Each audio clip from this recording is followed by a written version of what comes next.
Alright, part 2 of these cicadas. There's a skin down there plus another cicada. Wow. Is there any hornets here? That's also one thing. If we see a bald-faced hornet, that will just be double points. Oh, no bald-faced one.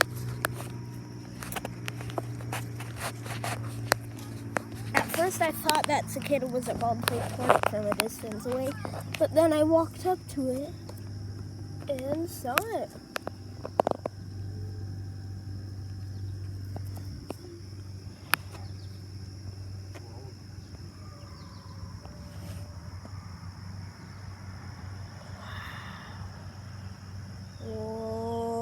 Whoa. Nice. Okay. Goodbye, guys.